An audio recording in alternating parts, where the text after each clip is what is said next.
자, 이번 시간에는 산재보험을 보도록 하겠습니다. 산업재해보상보험법, 우리 역사상 최초의 사회보험법으로 의미를 갖고 있지 않습니까? 먼저 총론을 한번 정리해 본 다음에 법 조문의 위치를 확인해 보도록 하겠습니다.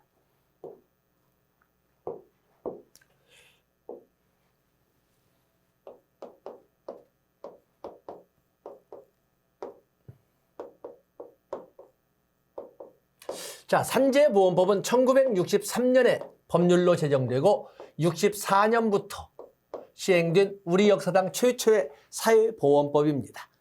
세계 최초의 사회보험법은 이거 아닙니다. 산재보험법이 아니라 대부분 나라가 산재보험을 처음으로 하지만 세계 최초의 사회보험법은 1883년에 제정된 비스마르크 사회보험, 그중에 질병보험법을 세계 최초의 사회보험법이라는 것도 알아주시면 됩니다.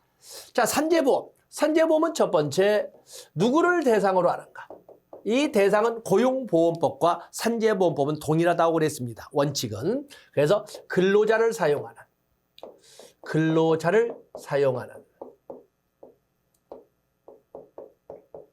모든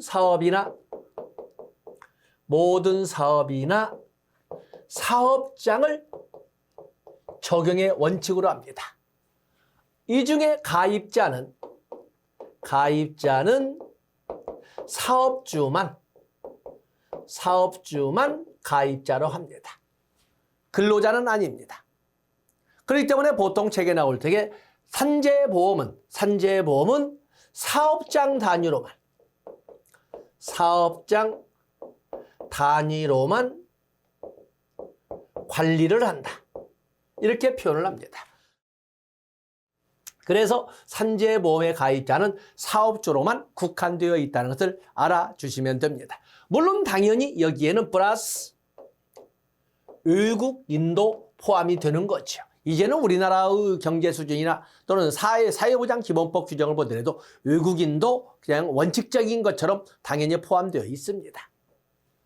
다음에 무엇을 제공할 것인가? 산재보험, 급여. 우리가 사회보험이라고 하는 것은 사회보장기본법 규정에 의해서 사회보험이란 사회적 위험을 보험 방식으로 대처함으로써 국민 건강과 소득을 보장하는 제도이다라고 하는데, 국민연금과 고용보험은 소득을 보장하는 제도이고 건강보험과 노인장기요양보험은 건강을 보장하는 제도입니다. 그에 비해서 산재보험은 건강보장과 소득보장을 병행하는 제도다라고 설명을 했었습니다. 여기에는 8종 급여 8종 급여가 있는데, 여기에 보면은 급여의 종류에는 요양급여, 휴업급여, 장해급여, 간병급여,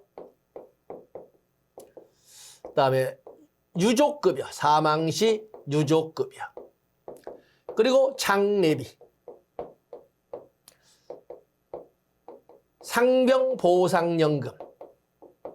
상병보상연금이 있고, 그리고 직업재활급여. 이렇게 8가지가 있습니다. 직업재활급여 이렇게 8가지가 있는데, 그중에 요양급여는 건강을 보장하는 제도지만은 나머지는 모두 소득을 보장하는 제도라고 이렇게 우리가 정리를 할 수가 있습니다. 그래서 다른 프로그램과는 달리 산재보험은 건강보장과 소득보장을 병행하는 시스템이다라고 봐주시면 됩니다. 다음에 무슨 돈으로 운영할 것인가? 재원의 문제가 있지 않습니까? 역시 마찬가지로 사회보장기본법 규정에 의해서 사회보험에 소요되는 비용은 노사정 3자 부담을 원칙으로 한다. 당연히 국가지원금 조세로 지원되는 공공재원지원분이 있고, 또 하나는 사회보장성 조세인 보험료가 있는데, 문제는 그 보험료를 누가 낸다? 다른 것과는 달리 이 산재보험은 사업주가 단독 부담한다. 그래서 여기 보면은 조세로 지원되는 국가 정부 지원금, 그리고 보험료. 이 보험료가 중요한 거죠. 보험료. 여기는 사업주 단독 부담이라는 것을 여러분들이 꼭 기억해 주셔야 되지 않겠습니까? 사업주 단독 부담이다. 다음에 누가 관리할 것인가? 누가 전달의 업무를 맡을 것인가? 라고 할 적에 당연히 근로복지공단이 보험료를 부과하고 국민건강보험공단이 보험료를 징수하는 이렇게 해서 근로복지공단과 그리고 건보공단이 바로 전달 체계로서 역할을 수행한다라고 설명을 했습니다. 뭐 지면상 고만 쓰겠습니다만 우리가 보면 그러면 권리구제를 받을 문제가 생긴다면 어떻게 할 것인가? 앞에서 본 것처럼 국민연금, 고용보험, 산재보험, 노인장기양보험은 심사 청구와 재심사 청구를 통해서 권리구제를 받을 수 있다라고 설명을 했습니다. 자, 그 법 조문을 확인해 보도록 하겠습니다. 자, 먼저 보시면 산재보험법의 목적이 있는데 우리가 산재보험이라고 하는 것은 산재보험은 무과실 책임주의에 입각한 사업주 책임보험이지요. 사업주 책임보험입니다. 또 그러면 산재보험은 사업장 단위로만 관리를 하죠. 그렇기 때문에 가입자가 앞에서 본 것처럼 가입자가 사업주로만 국한되는 거죠. 근로자는 가입자가 되지 못합니다. 그리고 자진신고, 자진납부를 원칙으로 합니다. 자진신고, 자진납부 해서 계산보험료와 확정보험료라는 이런 시스템이 존재를 합니다. 자, 이렇게 보시면 됩니다. 자, 여기 보시면 정의에서 중요한 것이 있습니다. 정의. 먼저 업무상 재해. 사회보험이란 사회적 위험을 보험 방식으로 대체함으로써 국민건강과 소득을 보장하는 제도이다. 사회보장기본법에는 사회보험으로서 출산, 양육, 실업, 노령, 장애, 질병, 빈곤, 사망 등 8가지로 예로 들고 있는데 여기에서는 산재보험에서는 부상, 질병, 장애, 사망 4가지를 들고 있고 이 중에 부상이라고 하는 것은 사회보장기본법에는 없는 거다. 부상이라는 사회적 위험은 건강보험법과 산재보험법에만 규정되어 있다는 것을 말씀을 드렸습니다. 다음에 산재보험법은 국민연금과는 달리 유족의 범위가 배우자, 자녀, 부모, 손자녀, 조부모, 이촌까지만 아니라 형제, 자매도 포함된다는 겁니다. 우리가 이촌이라고 하는 것은 손자, 손자녀나 조부모까지를 수직적 이촌이고 수평적으로는 형제, 자매가 바로 수평적 이촌 아닙니까? 그래서 이촌까지를 치유한다.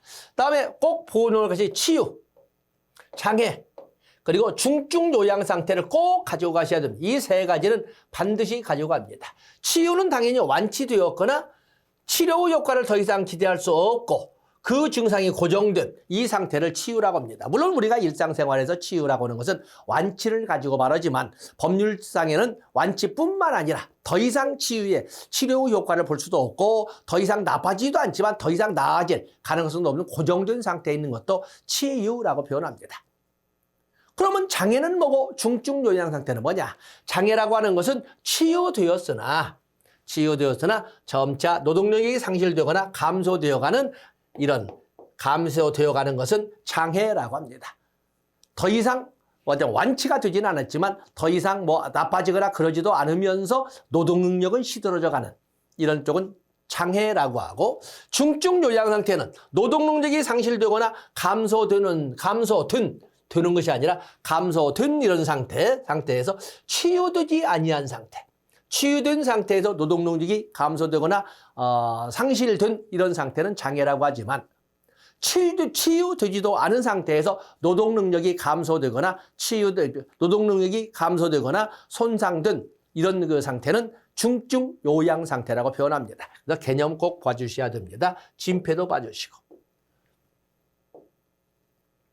다음에 자 여기 보시면 적용 범위 나와 있지요. 적용 범위.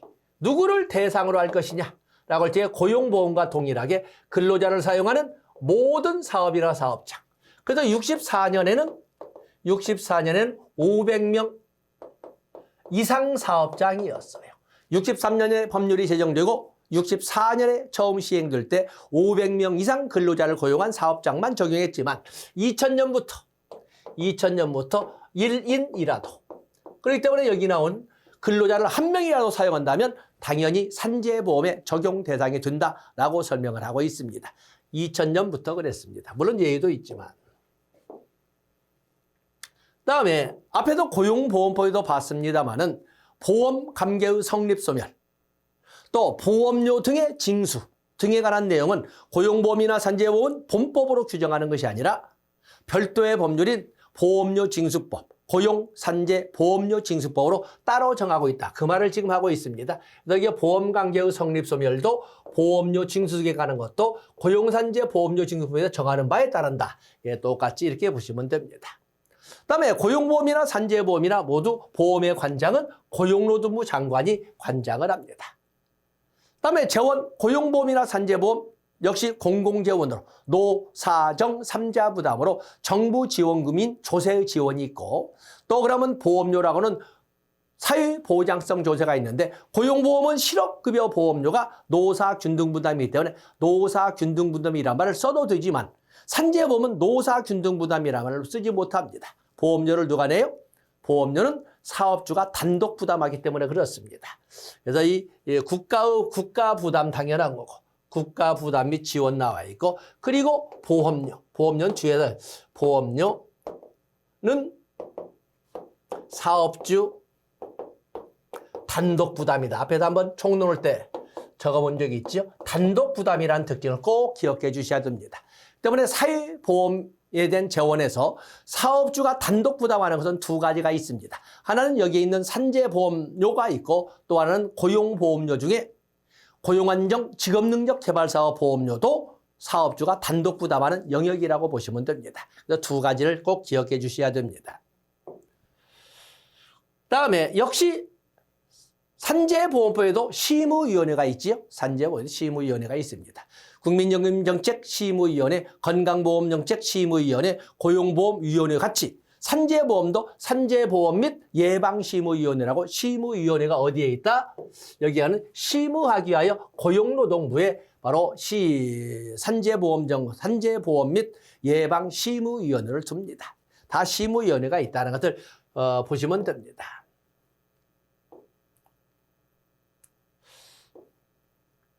다음에 근로복지공단 나와 있죠. 근로복지공단. 근로복지공단 보면은 고용노동부 장관의 위탁을 받아 산재보험 목적 달성 사업을 효율적으로 수행하기 위하여 근로복지공단을 설립한다. 뭐 좋습니다. 근로복지공단에서 고용노동법에도 한번 본 적이 있었고, 산재보험법에도 본 적이 있습니다. 거기 오면 좀 내려가 보시면 업무가 나와 있습니다. 그다음에 산재보험급여에는 한번 판서를 해봤죠. 8가지 급여가 있는데, 요양급여, 휴업급여, 장애급여, 간병급여, 유족급여, 장례비, 상병보상연금, 직업재활급여, 이렇게 8가지가 있습니다. 그중에 먼저 여기 보면은 요양급여, 두 개씩 우리가 암기할 때 두 개씩, 요양급여와 휴업급여, 다음에 장애급여와 간병급여, 다음에 사망에 관련된 유족급여와 장례비, 그리고 글자가 6자니까 상병보상연금과 직업재활급여, 이렇게 둘둘둘 묶어서 이렇게 8개의 급여를 보는데, 우리가 보면 산재보험급여에는 진폐에 따른 보험급여도 있고 건강손상자녀에 대한 보험급여도 있습니다. 여기에 보험급여, 일반적인 보험급여 8가지가 있고, 진폐에 따른 보험급여가 또 따로 있고, 또 건강손상자녀에 대한 보험급여가 또 따로 이렇게 규정을 하고 있습니다. 산재보험급여든 진폐에 따른 보험급여든 건강손상자녀에 대한 보험급여든 공통점으로 가는 거에는 요양급여와 간병급여와 장례비, 여기 요양급여, 간병급여, 장례비는 요양급여, 간병급여, 장례비, 요양급여, 간병급여, 장례비는 공통된 급여의 내용이 되겠습니다. 요양급여, 간병급여, 장례비는 세 영역에서 모두 포함되는 급여라는 것을 알아주시면 됩니다. 물론 당연히 산재보험급여 8가지는 당연히 여러분들이 암기를 하고 계시겠지만, 여기 진폐에 따른 보험급여로서 요양급여, 간병급여, 장례비 말고도 진폐보상연금, 진폐유족연금, 그리고 직업재활급여, 직업재활급여도 있군. 직업재활급여도 같이 4가지씩은 다 포함이 되어 있습니다. 그래서 여기 진폐에 따른 보험급여 보시고, 다음은 건강손상자녀에 대한 보험급여. 건강손상자녀라고 하는 것은 근로자가 어떤 뭐 독극물이라든지 건강을 해칠 수 있는 작업 환경에서 일을 하다가 임신을 하고 자녀를 출산했는데 그 자녀도 역시 건강에 문제가 있었다면 그 건강에 문제가 있는 그 근로자의 자녀에 대해서도 보험급여를 지급하는데 그 종류에는 요양급여, 간병급여, 장례비, 직업재활급여가 있고 장애급여가 있다는 것을 봐주시면 됩니다. 그래서 건강손상자녀에 대한 이런 급여는 아직 출제가 되지 않아서 한 번쯤은 우리가 건너짚고 가야 되지 않느냐 이렇게 보고 있습니다. 다음에 거기 보면 업무상 재해의 인정 기준이 있습니다. 업무상 재해 인정 기준은 서비스 영역으로 출제가 되겠습니다만 앞에서 본 것처럼 산재보험법에서 산업재해보상보험법에서 사유적 위험으로 규정하고 있는 것은 업무상 사유로 인한 부상, 질병, 장애, 사망 4가지를 가지고 있습니다. 그래서 똑같이 다시 한번 읽어보겠습니다. 일단 업무상 사유로 인한 부상, 질병, 장애, 사망을 사유적 위험으로 하되 이들 업무와 재해 사이에는 상당 인과관계가 있어야 한다라고 하되 업무상 재해는 업무상 사고, 업무상 질병, 그리고 출퇴근 재해가 있다라는 것을 기본 상식으로 가져가 주시면 되겠습니다. 그래서 업무상 재해는 업무상 사고, 업무상 질병, 업무상 출퇴근 재해가 있고 그와 밀접한 관계가 있는 부상, 질병, 장애, 사망 4가지가 있다. 다음에 첫 번째 8가지 급여 중에 요양급여. 요양급여라고 할 적에는 부상과 질병이지요. 업무상 사유로 부상을 당하거나 질병에 걸린 경우에 하되 질병이 3일이라는 이런 3일 이상이 되어야 요양급여 대상이 됩니다. 그런데 중요한 것이 있습니다. 요양급여는 여기 나오는 이 요양급여는 현물급여입니다. 현물급여. 그런데 건강보장을 위한 현물급여인데 다만 부득이한 경우에는 요양에 가름하여 요양비를 지급할 수 있다. 이 말은 현금급여로도 지급이 가능하다. 현물급여가 원칙이지만 현금급여로도 지급이 가능하다는 걸 봐주시고 적어도 요양급여 대상이 되기 위해서는 질병이나 부상으로 인한 치료가 4일 이상은 돼야 된다. 3일 이내는 안 된다라는 말을 봐주시면 됩니다. 또 하나 요양급여는 산재보험법에만 나오는 것이 아니라 건강보험법에도 나온다고 하지 않았습니까? 차이가 있다면 뭘까? 건강보험법에는 사전적, 적극적, 포괄적 이런 예방 차원도 있고 재활 차원도 있기 때문에 예방이 들어가지만 산재보험은 이미 발생해버린 부상이나 질병에 대해서는 거 아닙니까? 이미 발생해버린 과거 완료 분사이기 때문에 여기는 예방이라는 단어가 들어가면 안 됩니다. 그래서 예방은 없으나 뭐가 있다? 간병이 있다. 간병은 있다. 예방은 없다. 그래서 건강보험법의 요양급여와 산재보험법의 예요양급여는 거의 똑같지만 차이가 있다면 건강보험법의 요양급여에는 예방이 있고 간병은 없고 산재보험법의 요양급여에는 간병은 있으나 예방은 없고 이럴 수밖에 없다는 논리적 이런 걸 봐주시면 됩니다. 다음에 휴업급여. 휴업급여는 여기 보면 요양으로 치유하지 못한 기간에 대하여 지급하되 지급액은 고용보험법에도 본 적이 있습니다만은 고용보험의 지급 기준이 되는 기초일액을 지급 기준이 되는 기초일액 그 기준은 산정 기준은 평균 임금이라고 그랬습니다. 산재보험도 마찬가지입니다. 그래서 지금부터 현금급여, 휴업급여는 현금급여가 되겠어요. 현금급여인데 뭘 기준으로? 평균 임금의 70%에 상당하는 금액으로 지급하도록 되어 있습니다. 다음에 장애급여, 간병급여가 있는데 장애급여도 역시 현금급여죠. 장애급여도 현금급여입니다. 현금급여로 하되 14등급으로 나누어서 이렇게 현금급여로 지급하도록 되어 있습니다. 장애라고 하는 것은 치유가 된 상태에서 노동 능력이 감소되거나 상실된 상태를 우리가 장애라고 하지 않습니까? 그때 14등급으로 나누어서 현금급여를 지급하는 것이 되겠는데 뭐 각각의 얼마씩을 며칠분을 준다 이건 아니지만 여기에 보면은 1급부터 3급까지의 장애 등급의 근로자에게는 연금을 지급하도록 되어 있습니다. 나머지는 선택을 할 수 있도록 하고 있다. 이렇게 봐주시면 됩니다. 그다음에 간병급여, 간병급여도 역시 마찬가지로 간병급여도 역시 현금급여입니다. 현금급여로 상시 간병급여와 수시 간병급여가 이렇게 있습니다. 여기에 보면은 실제로 간병을 받은 날에 대하여 지급 대상이 되는 해서 실제로 간병을 받는 자에게 실제로 간병을 받은 날에 대해서 지급을 하되 수시 간병급여액은 상시 간병급여 비용의 3분의 2로 한다라는 말을 이렇게 정리를 했습니다. 아래 나와 있지요. 수시 간병급여 대상자에게 지급할 간병급여 금액은 상시 간병급여 금액의 3분의 2에 해당하는 금액으로 한다라는 1항의 내용을 봐주시면 됩니다. 다음에 유족급여. 업무상 사유로 인하여 사망한 경우에 유족급여가 나오는데 유족급여는 역시 현금급여죠. 현금급여로 여기는 유족보상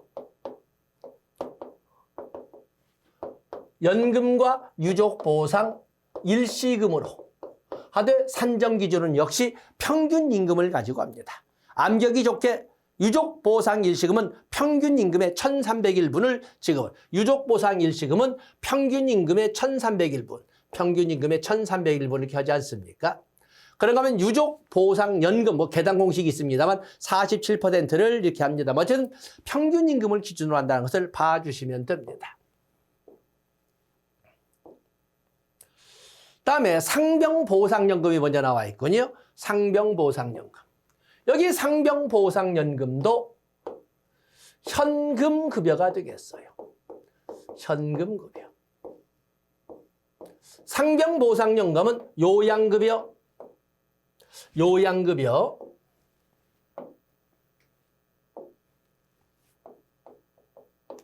요양급여 2년 경과. 요양급여를 받는 지가 2년이 됐는데 치유가 되지도 않고 중증 요양 상태로 더 치유도 되지 않은 상태에서 노동 능력이 상실되거나 감소된 상태로 간다면 중증 요양 상태로 악화되어 간다면 휴업급여 대신으로 평균임금의 70%로 지급하는 휴업급여 대신으로 지급하는 것이 바로 상병, 말하자면 질병과 부상과 질병을 합쳐서 상병이라고 합니다. 상병보상연금이라고 하는 겁니다. 또 요양급여가 받은 지 2년이 경과되어 있고 또 그런데 치유는커녕 장애도 아닌 중증 요양 상태로 더욱더 노동 능력이 지워져 상실, 감소가 넘어서 상실되어 간다면 휴업급여를 대신해서 시리즈로 정기적으로 현금급여를 지급할 수 있도록 한 것을 상병보상 시리즈 연금이라고 한다. 이렇게 봐주시면 되겠습니다. 다음에 장례비. 장례비도 역시 당연히 장례비도 현금급여지요. 현금급여. 사망한 경우, 업무상 사유로 인하여 사망한 경우에 지급하되 사망한 경우에 지급을 하되 평균임금의 121분에 상당하는 금액을 장례를 지낸 유족에게 지급을 하도록 되어 있습니다. 장례를 지낸 유족에게. 당연한 거죠. 다음에 직업재활급여. 직업재활급여는 5가지가 있습니다. 직업재활급여도 역시 현금급여입니다. 현금급여. 여기에는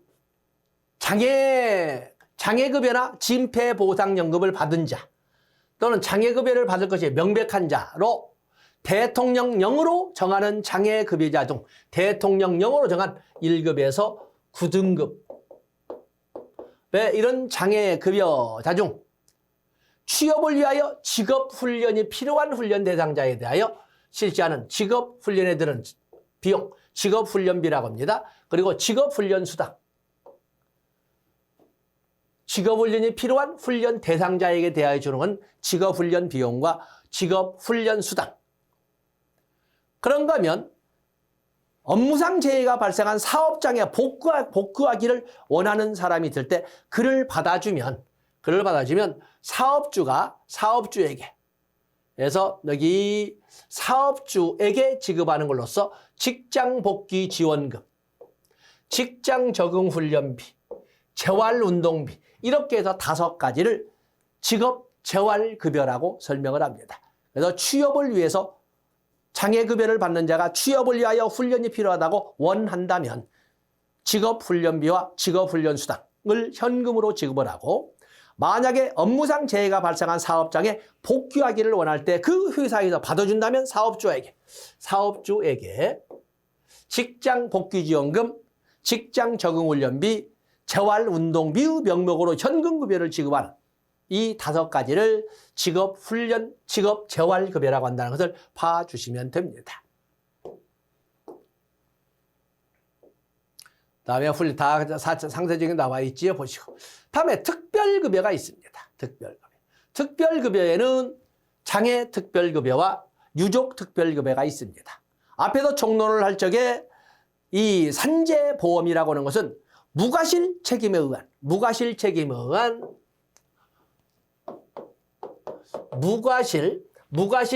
의한 사업주 책임보험이라고 그랬어요.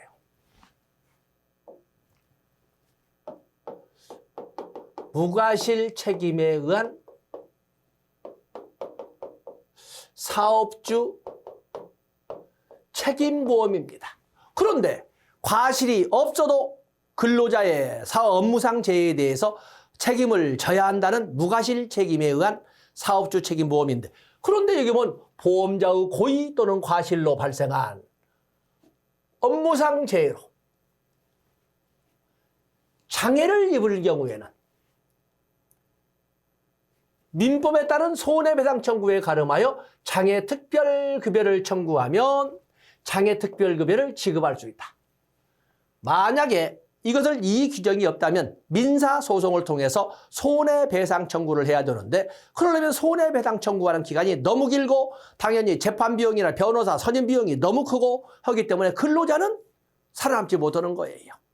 그래서 이렇게 잘못이 없어도 책임을 져줘야 되는데, 고의나 과실을 가지고 잘못을 저질러서 장애가 발생하면 그 장애에 대한 손해배상을 민법상 재판을 대신해서 먼저 장애특별급여를 어디에서? 근로복지공단에서 먼저 지급을 하고, 그 지급했던 돈을 사업주에게 근로복지공단에서 청구할 수 있도록 만든 제도가 장애특별급여예요. 똑같은 방식이에요. 여기 보면은 보험자의 고의 과실로 발생한 업무상 재해로 사망한 경우에 유족특별급여를 청구하면 유족특별급여를 지급할 수 있다. 그리고 나서 여기에 보면 가입자로서 이 공단이 뭐야? 이 공단은 근로복지공단이죠. 근로복지공단은 그 돈을 그 금액 모두를 보험가입자, 산재보험의 보험가입자 누구예요? 단 하나? 사업주밖에 없잖아요. 사업주에게 이제 장애특별급여는 그 금액 모두를 보험가입자로 또 징수한다. 이 보험가입자가 사업주지요. 사업주. 그렇기 때문에 이 보험가입자, 당연히 업무상 재해로 인한 장애 급여도 받고 또는 유족 급여도 받지만, 고의과실로 인한 손해배상을 또한 유족특별급여나 장애특별급여나 유족특별급여라는 명목으로 또한 청구해서 받을 수가 있는데, 그 기간을 줄여주기 위해서 약식으로 먼저 근로복지공단에 지급하고 그 지급한 돈을 보험가입자인 사업주에게 청구할 수 있다라고 하는 것이 여기에 내용이 되겠습니다.